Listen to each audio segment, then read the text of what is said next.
When slavery had officially ended in America, our ancestors had been delivered, but they were yet not free. Deliverance is actually the first place a person enters once he has been released from bondage. This was the same as in the days of Moses. You know, we read about that in the Bible, in the book of Exodus. Moses was the deliverer, and Joshua took the former slaves into the promised land. Now, a trip that should have taken 40 days to walk took the Israelite 40 years to complete. Their hearts were hard, and they refused to accept help from Moses because Pharaoh's food, onions and garlic, was a little bit better than what they felt Moses was offering from heaven, which was manna.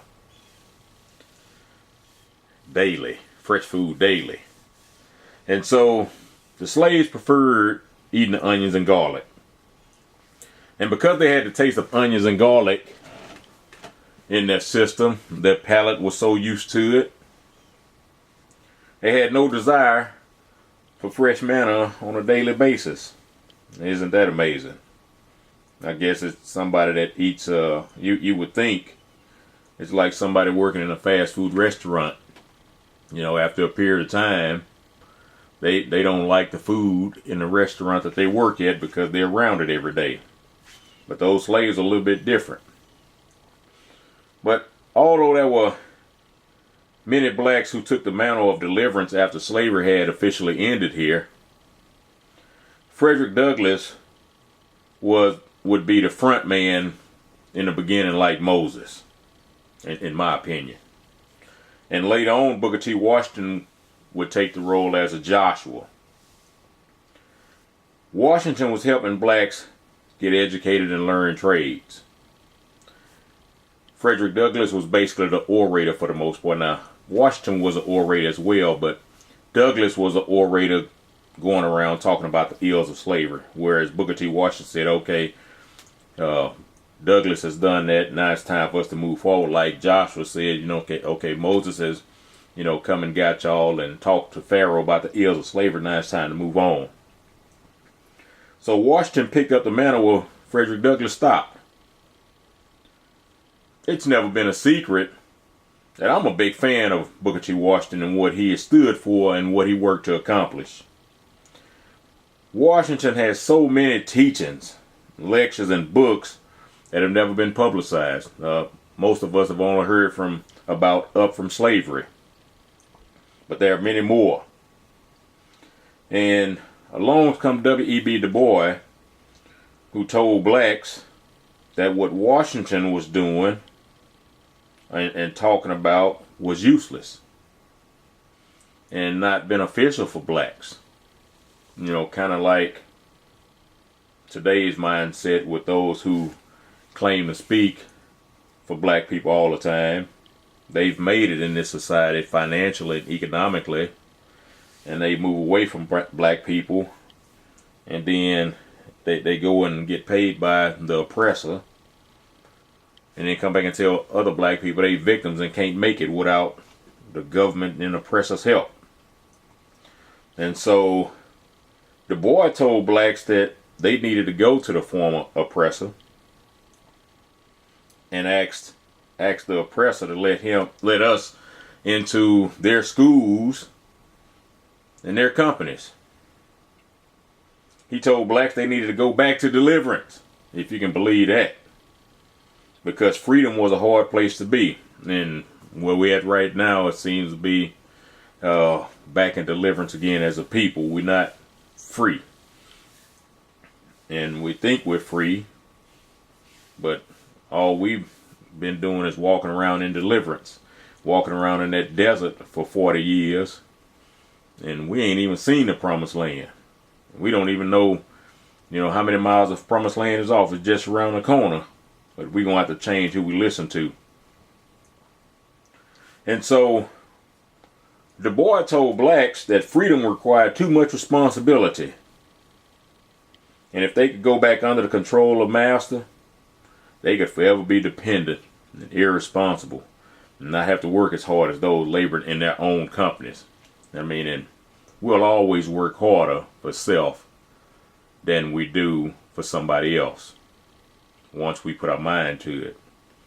I've actually met people who say they'd rather have somebody tell them what to do each day. I mean, I guess to each his own. But what many folks don't know is before the attack came on Booker T. Washington, W.E.B. Du Bois and Booker T. were actually friends before a guy named William Monroe Trotter turned Du Bois against Washington.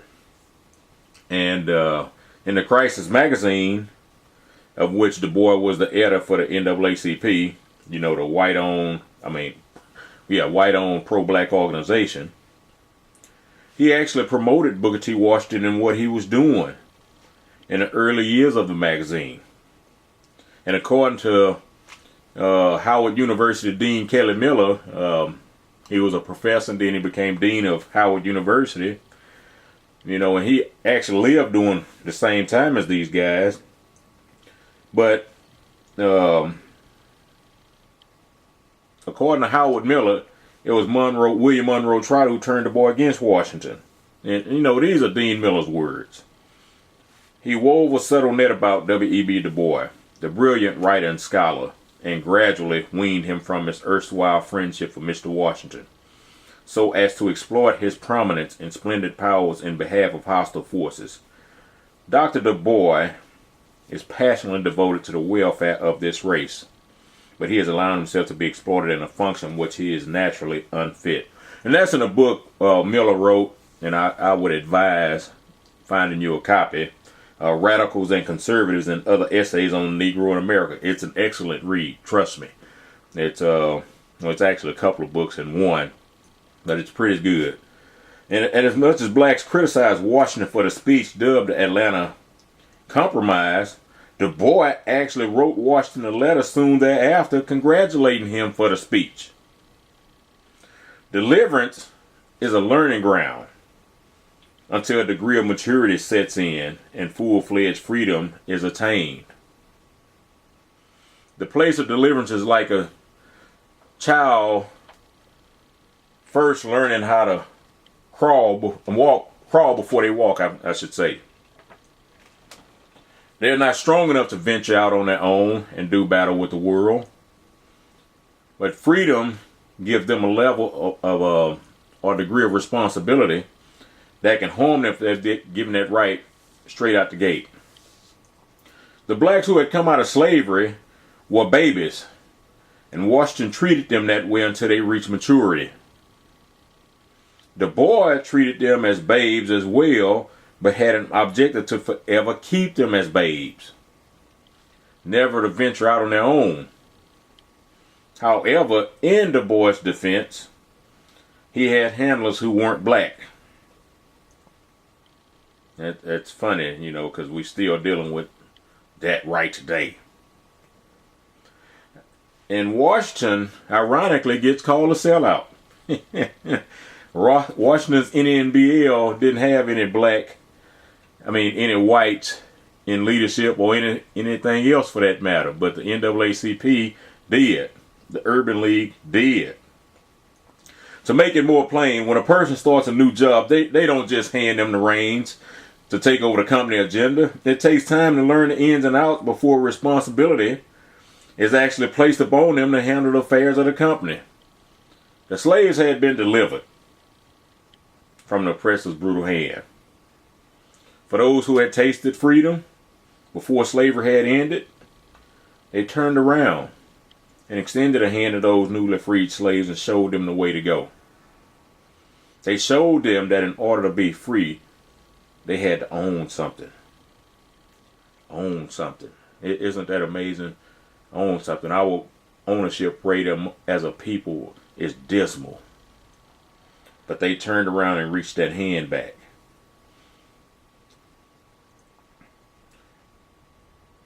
They went out by the thousands, and they created massive wealth from the period of 1865 to 1920 before the derailment came.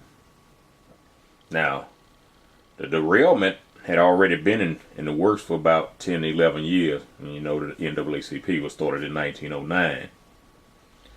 But it just took that long to capture the black psyche. Where did the derailment come from? Well, I just told you. It came in the form of black organizations started by white people under the guise of helping blacks. They wanted to help the Negroes who had come out under Washington's teachings. And they wanted to have the blacks leave that thought process behind. They masqueraded as helpers, like the true abolitionists, and they played on the emotions of blacks.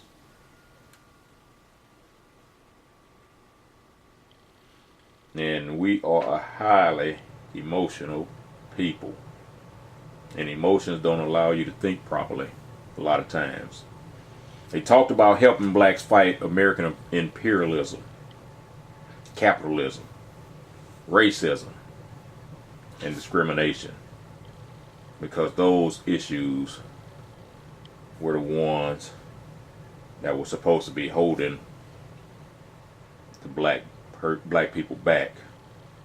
And in place they offered socialism and communism. And right now, I just heard something last night from my mentor. And said 40% of people aged 30 and under believe socialism is a noble thing. And 25 and under, 55% believe socialism is a good thing. We're heading in the wrong direction, folks. You know, so they offered us socialism and capitalism. And DuBois even praised Karl Marx's book, The Communist Manifesto. And even applied to join the Communist Party at one point in his life. And that same system that hired him to discredit Washington was the same system that ran him up out of the United States, where he had to die, forego his U.S. citizenship, and die in another land. But they don't offer outright socialism today. They encourage us to join a Democratic Party because the United States government was coming down hard on open communists and communism, so they had to use a Democratic Party platform instead of the Communist Party platform. Study it yourself. And historically, every democracy has ended in despotism, which is what the end game was back then and still is today. If one does a little research, they'll find out who the true despotic entity is, and it isn't white supremacy. So they went to Negroes that weren't working with Washington, who then led the masses out of freedom back into deliverance. Just like the Israelites bickered and complained when Moses freed them, the masses wanted to go back into a place of discomfort so they could bicker and complain in deliverance instead of being industrious, like the thousands of men and women who had already went before them, built businesses, and moved forward with their lives. The complainers found out that freedom meant responsibility, and they weren't ready to be responsible. It was much easier to go backwards and blame everybody else for their plight, which is what we're still doing today. We're still blaming whites for everything. So if we keep blaming whites for everything, that means whites are the only ones that can fix our situation. And as a people, we ought to feel sick having a thought process like that.